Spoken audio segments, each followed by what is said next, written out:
Welcome to Sharat Chandra IAS academy. Myself Manikanta.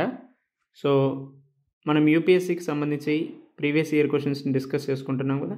So అందులో polity related previous year క్వశ్చన్స్ని discuss చేసుకుంటున్నాం. నిన్నటికి సంబంధించినటువంటి ఆన్సర్ ఏంటి? So who was the provisional president of the constitute assembly before doctor Rajendra Prasad took over అంటే option D doctor Sachchidananda Sinha గారు. అయితే ఈయన్ని ఏ సాంప్రదాయానికి అనుగుణంగా ఏ దాస రాజ్యాంగం నుంచి తీసుకున్నారంటే ఫ్రెంచ్ కాన్స్టిట్యూషన్ నుంచి దీన్ని గ్రహించడం జరిగింది. సో అక్కడ ఏదైతే ట్రెడిషన్ ఫాలో అవుతున్నారో ఆ విధంగానే మొట్టమొదటిసారిగా కాన్స్టిట్యూట్ అసెంబ్లీకి ప్రెసిడెంట్ని ఎన్నుకోవడం జరిగింది. సో ఈ విధంగా రాజేంద్ర ప్రసాద్ గారి కంటే ముందు ఉన్నటువంటి ప్రెసిడెంట్ ఎవరు అంటే డాక్టర్ సచ్చిదానంద సిన్హా గారు. సో ప్రజెంట్ మనం ప్రొటెం స్పీకర్ విధానం ఏదైతే ఉందో ఆ విధానంగానే ఎన్నుకోవడం జరిగింది.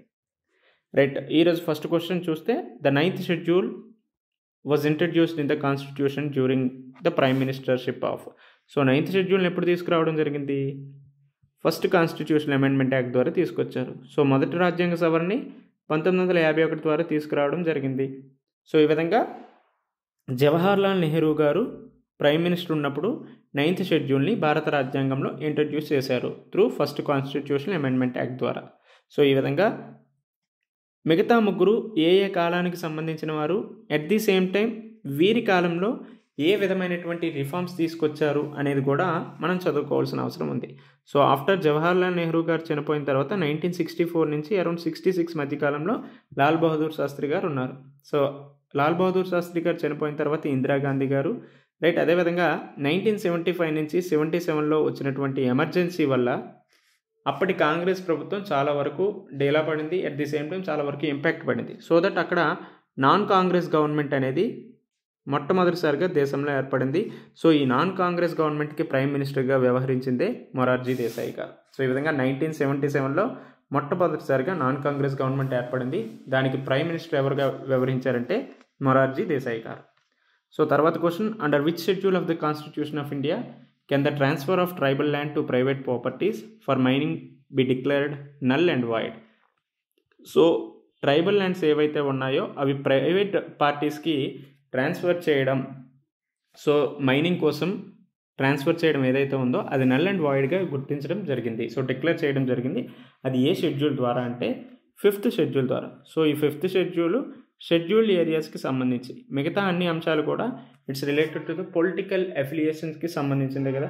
సో ఈ విధంగా 9th షెడ్యూల్ తీసుకోండి. 9th షెడ్యూల్ మేజర్గా ల్యాండ్ రిఫార్మ్స్కి సంబంధించినటువంటి అంశాలు. సో ఈ ల్యాండ్ రిఫార్మ్స్ని ఏవైతే చట్టాలు తీసుకొచ్చారో అవన్నీ కూడా 9th షెడ్యూల్లో ఇంక్లూడ్ చేయడం జరిగింది. సో ఈ 9th షెడ్యూల్లో ఇంక్లూడ్ చేసినటువంటి యాక్ట్స్ ఏవైతే ఉన్నాయో అవన్నీ కూడా జ్యుడిషియల్ రివ్యూకి గురి కాకుండా చేయడం జరిగింది. రైట్. అదేవిధంగా 12th షెడ్యూల్ తీసుకోండి. 12th schedule is majorly related to the మున్సిపాలిటీస్కి సంబంధించింది. సో ఈ విధంగా ట్రైబల్ ల్యాండ్స్ ఏవైతే ఉన్నాయో అవి ప్రైవేట్ పార్టీస్కి ట్రాన్స్ఫర్ చేయకుండా తీసుకొచ్చినటువంటి షెడ్యూల్ ఏదంటే 5th షెడ్యూల్. రైట్. తర్వాత question, consider the following statements. ఇక్కడ ఏది సరైనటువంటి సమాధానం? సో ఇక్కడ కరెక్టా ఇన్కరెక్టా అనేది కూడా చూసుకోండి. సో సరైనటువంటి సమాధానం ఏంటని అడిగారు. So constitution of India defines its basic structure in terms of the federalism, secularism, fundamental rights and democracy. The Constitution of India provides for judicial review to safeguard the citizens' liberties and to preserve the ideals on which the Constitution is based. So సరైనటువంటి సమాధానం ఏంటి అనేది అడిగారు. So 1 only, 2 only, both 1 and 2, neither 1 nor 2.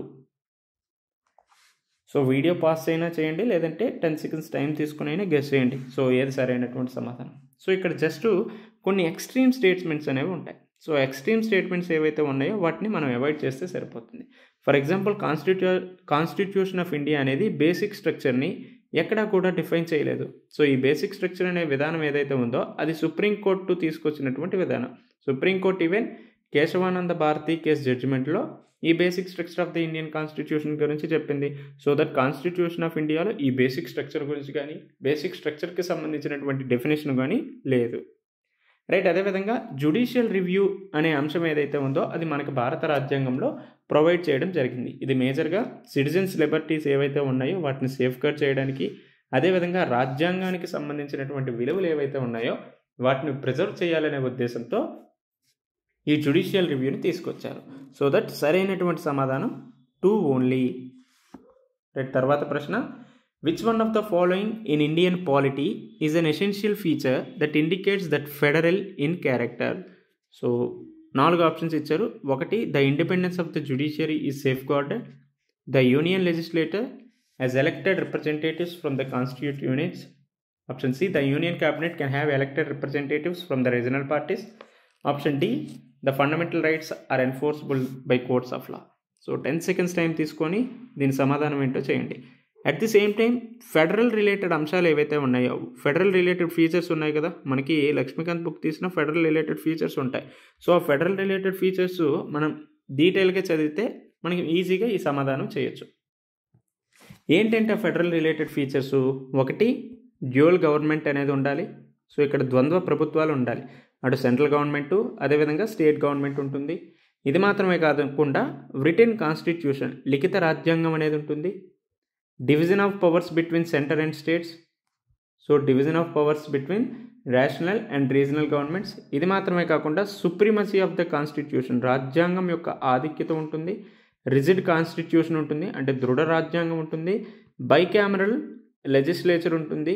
ఇది మాత్రమే కాకుండా independent judiciary అనేది కూడా ఫెడరల్ రిలేటెడ్ ఫీచర్లో ఒక భాగంగా ఉంటుంది. సో దట్ ఆప్షన్ ఏ అనేది సరైనటువంటి సమాధానం. సో 5th క్వశ్చన్ చూస్తే 5th షెడ్యూల్ రిలేటెడ్గా క్వశ్చన్ అడిగారు. So if A particular area is brought under the 5th schedule of the constitution of India, which one of the following statement is best reflects the consequence of state. So if in case ఏదైనా particular ఏరియాని 5th schedule పరిధిలోకి తీసుకొస్తే అక్కడ ఏ విధమైనటువంటి పరిణామాలు జరుగుతాయి అని చెప్పారు. So option A, this would prevent the transfer of land of a tribal people to non tribal people. Option B, this would create a local self governing body in that area. Option C, this would convert that area into a union territory. Option D, the state having such areas would be declared a special category state. So ఒక 10 seconds time తీసుకుని దీని answer ఏంటో చేయండి. So ఇది already repeated అయినటువంటి క్వశ్చనే. So ఇక్కడ చూస్తే మనకి తెలుస్తుంది, under which schedule of the constitution of India can the transfer of tribal land to private properties for mining B declared null and void. So మనం 5th షెడ్యూల్ అని చెప్పుకున్నాం. సో ఇక్కడ కూడా ఇఫ్ ఇన్ కేస్ ఏదైనా particular area 5th షెడ్యూల్లోకి వస్తే ఎటువంటి పరిణామాలు జరుగుతాయి అంటే, ల్యాండ్ ఏదైతే ఉందో, ట్రైబల్ పీపుల్కి సంబంధించినటువంటి ల్యాండ్ ఏదైతే ఉందో అది నాన్ ట్రైబల్ పీపుల్కి ట్రాన్స్ఫర్ చేయడానికి సంబంధించి ప్రివెంట్ చేయడం జరుగుతుంది. సో సరైనటువంటి సమాధానం ఆప్షన్ ఏ. సో ఈ విధంగా థీమ్స్ అనేవి మనకి రిపీట్ అవుతూ ఉంటాయి. అందువల్లనే మనం ప్రీవియస్ ఇయర్ క్వశ్చన్స్ని బాగా అవగాహన చేసుకుంటే యూపీఎస్సీ ప్రిలిమ్స్ని ఈజీగా క్రాక్ చేయొచ్చు. సో 6th క్వశ్చన్ చూసుకుంటే, consider the following statements in respect of the constitution day. So రాజ్యాంగ దినోత్సవానికి సంబంధించినటువంటి స్టేట్మెంట్స్ ఇచ్చారు. So which one is correct అన్నాడు. స్టేట్మెంట్ 1 అనేది, constitution day is celebrated on 26th November every year to promote constitutional values among citizens. Statement 2, on 26th November 1949 the Constituent Assembly of India set up by drafting committee under the chairmanship of Dr. B.R. Ambedkar to prepare a draft constitution of India.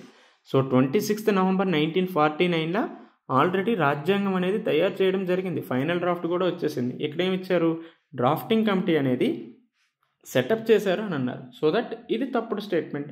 So option 1 చూద్దాం. Statement 1 ఏమి ఇచ్చారు, constitution day అనేది 26th November జరుపుకుంటాము, ఎందుకంటే constitution వాల్యూస్ని promote చేయాలనే ఉద్దేశంతో. So ఇక్కడ ఏ స్టేట్మెంట్ సరైనదని తెలుస్తుంది, స్టేట్మెంట్ 1 అనేది సరైనది, బట్ స్టేట్మెంట్ 2 ఈజ్ ఇన్కరెక్ట్ అని తెలుస్తుంది. సో ఆప్షన్ సి అనేది సరైనటువంటి సమాధానం. So 7th question, it's related to the preamble, the most appropriate relationship between law and liberty. So ఇక్కడ చట్టము అదేవిధంగా స్వేచ్ఛకు సంబంధించినటువంటి అంశం గురించి అడిగారు. So 4 options, which one is correct. If there are more laws there is less liberty. If there are no laws there is no liberty. If there is a liberty, laws have to be made by the people. If laws are changed too often, liberty is in danger. So ఇది మనకి even NCERT related ఉన్నటువంటి chapters ఆధారంగానే question అడగడం జరిగింది. So మేజర్గా మనకి లా అంటే ఏంటి, లిబర్టీ అంటే ఏంటి, ఈవెన్ ఎన్సీఆర్టీలో డైరెక్ట్గా క్వశ్చన్ అడిగారు. సో ఈ విధంగా లా అండ్ లిబర్టీకి సంబంధించి మోస్ట్ అప్రోప్రియేట్ రిలేషన్షిప్ ఏంటి అనేది అడిగారు. సో 10 seconds ఆర్ఎల్స్ వీడియో పాస్ చేసైనా గెస్ చేయండి సమాధానం ఏంటో.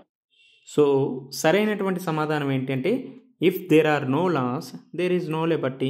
సో చట్టాలు లేవు అంటే అక్కడ స్వేచ్ఛ అనేది కూడా ఉండదు. సో ఇది మిగతా 4తో కంపారిజన్ చేసుకుంటే the most appropriate relationship between the law and liberty. So ఇదేంటి, ఇఫ్ ఇన్ కేస్ చట్టాలు ఎక్కువయ్యాయంటే లిబర్టీ అనేది తక్కువగా ఉంటుందని చెప్పారు.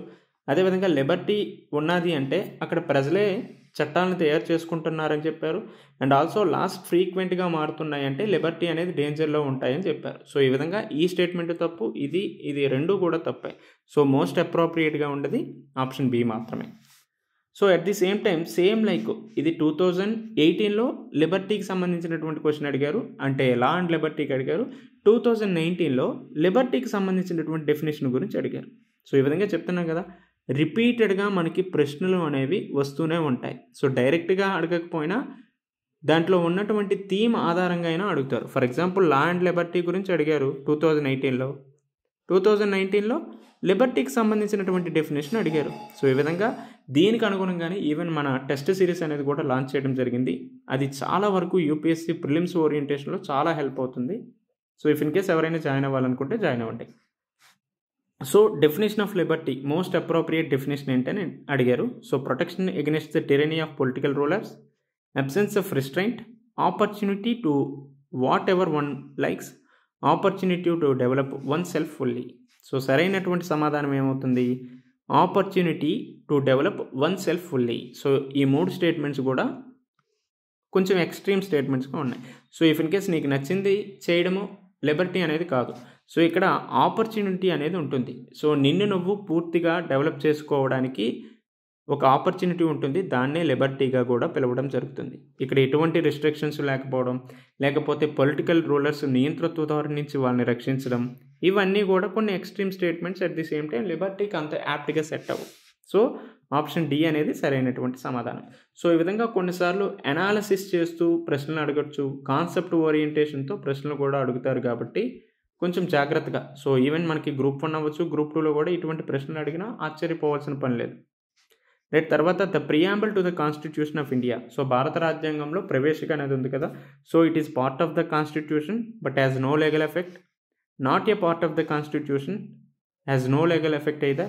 A part of the constitution and has the same legal effect as any other part. A part of the constitution but has no legal effect independently of other parts. So మనకి preamble అనేది భారత రాజ్యాంగంలో అంతర్భాగమా కాదా, it is part of the constitution are not అంటే మనకి కేశవానంద భారతి కేసులో preamble అనేది it is part of the constitution అని చెప్పారు. హౌఎవర్ 1960లో పెరువరి యూనియన్ కేసులో ఏం చెప్పారు, ప్రియాంబుల్ అనేది ఇంపార్టెంటే but it is not a part of the constitution అని చెప్పారు. కానీ 1973 కేశవానంద భారతి కేసులో it is part of the constitution అన్నారు కాబట్టి ఆప్షన్ బిని ఈజీగా ఎలిమినేట్ చేయొచ్చు. అండ్ ఆల్సో ప్రియాంబుల్ అనేది నాన్ జస్టిసబుల్ ఇన్ నేచర్గా ఉంటుంది. సో దట్ దీనికి ఎటువంటి లీగల్ ఎఫెక్ట్ కూడా ఉండదు. So same legal effect on any other part అనేది కాదు. సో ఫండమెంటల్ రైట్స్ దీనికి సంబంధించి చాలా వరకు డిఫరెన్సెస్ ఉంటాయి కాబట్టి ఇది తప్పు. And also not a part of the constitution అన్నారు కాబట్టి ఇది తప్పు. Part of the constitution but has no legal effect. So however ప్రియాంబుల్లో రిలేటెడ్గా ఉన్నటువంటి అంశాలు కొన్ని లీగల్గా ఎఫెక్ట్ అనేది ఉంటుంది. సో దట్ ఆప్షన్ డి అనేది కొంతవరకు యాప్ట్గా ఉన్నటువంటి సమాధానం. A part of the constitution but has no legal effect independently other parts. So last question. So ఈ క్వశ్చన్ కామెంట్స్ రూపంలో మీ ఆన్సర్ని తెలియజేయండి.